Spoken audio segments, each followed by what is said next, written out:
na parte de terça-feira, limites claros. Usando as mesmas palavras que Deus lhe dirigiu no início do livro, em Josué capítulo 1, verso 7 e verso 8, Josué declarou que a tarefa que Israel tinha pela frente não era primordialmente de natureza militar, mas espiritual. Tinha a ver com a obediência à vontade revelada de Deus na Torá.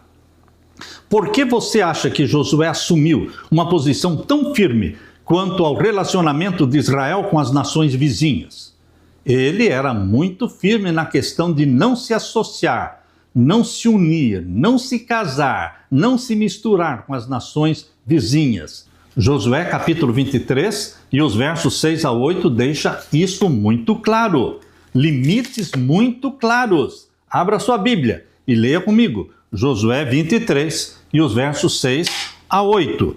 Aqui diz: portanto, esforcem-se muito para guardar e cumprir tudo o que está escrito no livro da lei de Moisés, para que dela não se afastem nem para a direita nem para a esquerda, e para que não se misturem com essas nações que restaram entre vocês. Não se misturem. Não façam menção dos nomes dos seus deuses, nem jurem por eles. Não sirvam, nem adorem esses deuses. Os limites estão muito claros. Pelo contrário, apeguem-se ao Senhor seu Deus, como vocês têm feito até o dia de hoje. Queridos, lemos também no verso 12 e 13. Porque se vocês se desviarem dele e se apegarem ao que resta destas nações que ainda se encontram entre vocês e se unirem com elas por meio de casamento, isso se aplicava ao tempo antigo, mas se aplica ao tempo do Novo Testamento hoje também. Quando você se casa com pessoas que não amam a Deus, que não guardam os mandamentos de Deus, você enfraquece a sua vida espiritual e você divide o seu lar. Porque os filhos vão seguir a quem? O pai que não guarda os mandamentos de Deus ou a mãe que ensina a guardar os mandamentos de Deus? A criança fica dividida. Satanás toma posse do seu lar. É um lar com jugo desigual. Por isso aqui está dizendo, se unirem com elas por meio de casamento e se misturarem com elas e elas com vocês, não expulsará mais estas nações de diante de vocês. Pelo contrário, elas serão um laço e uma rede para vocês, e açoite nas costas e espinhos nos olhos, até que vocês desapareçam desta boa terra que o Senhor seu Deus lhes deu. Olha que advertência pesada e dura de Deus. Se vocês se casarem com estas nações pagãs, eu vou abandonar vocês.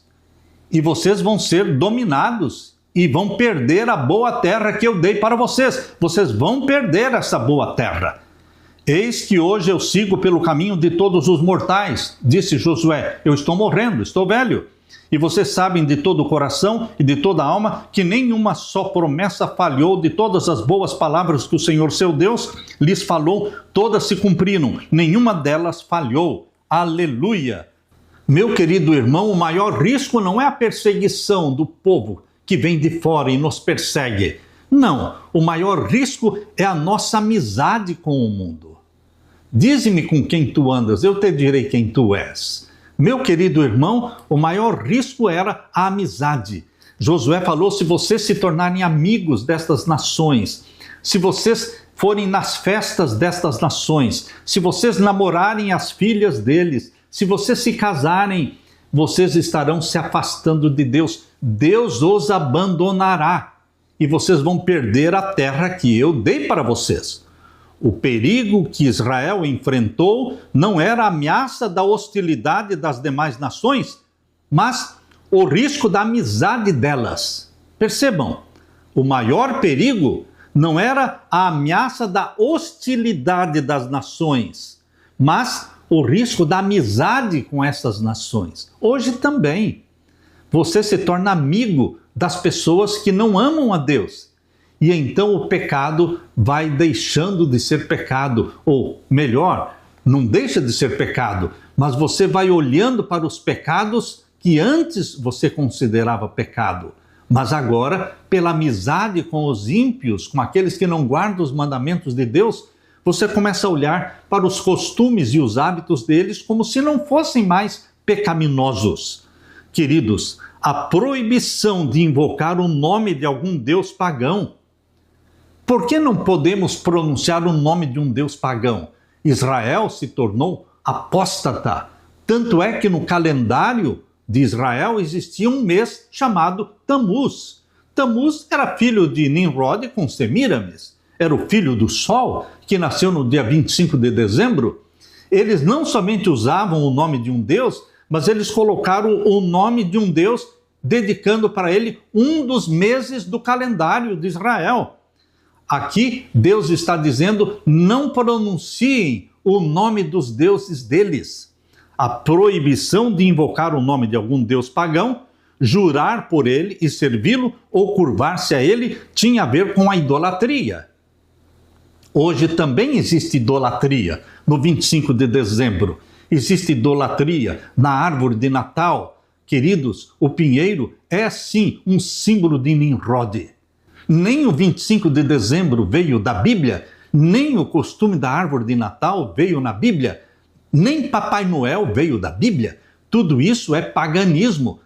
Papai Noel é símbolo de Satanás, que ocupa o lugar de Jesus Cristo, querendo parecer bonzinho, mas ele é desmascarado porque ele se veste de vermelho e ele desce pela chaminé. É o Deus do fogo. O Deus do fogo é Satanás. O Papai Noel não é outra coisa senão um demônio. E é no colo deste Papai Noel, que é um demônio, que os pais colocam suas crianças. Queridos, nós não precisamos nos aproximar do pecado. Nós temos que manter distância do pecado. Se Deus proibiu invocar ou se curvar ou servir algum dos deuses pagãos, hoje também nós poderemos estar incorrendo no mesmo pecado. No Antigo Oriente Próximo, o nome de uma divindade representava sua presença e poder. Invocar ou mencionar os nomes dos deuses estrangeiros em saudações ou transações comerciais era reconhecer sua autoridade e ajudava a levar os israelitas a buscar seu poder em momentos de necessidade. O perigo do casamento com os cananeus restantes estava em perder a pureza espiritual de Israel.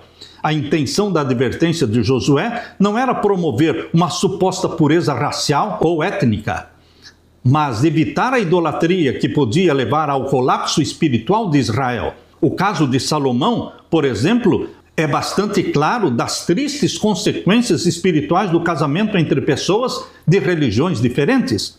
No Novo Testamento, os cristãos são advertidos contra a busca de relacionamentos conjugais com descrentes. Isto está claro na segunda carta de Paulo aos Coríntios, capítulo 6, verso 14. Não se coloque em julgo desigual com os infiéis. Embora, no caso de casamentos que já tivessem ocorrido, Paulo também aconselhou que não se divorciassem, porque o cônjuge que não amava a Deus poderia ser convertido pelo testemunho daquele que amava a Deus. Ao mesmo tempo que o conselho é não se casar em julgo desigual, ao mesmo tempo, Paulo fala que quem já está casado que não se divorcie, mas chamou para uma vida cristã exemplar, na esperança de ganhar o cônjuge para o Senhor. 1 Coríntios capítulo 7, versos 12 a 16. Não se casar com descrentes, que não guardam os 10 mandamentos.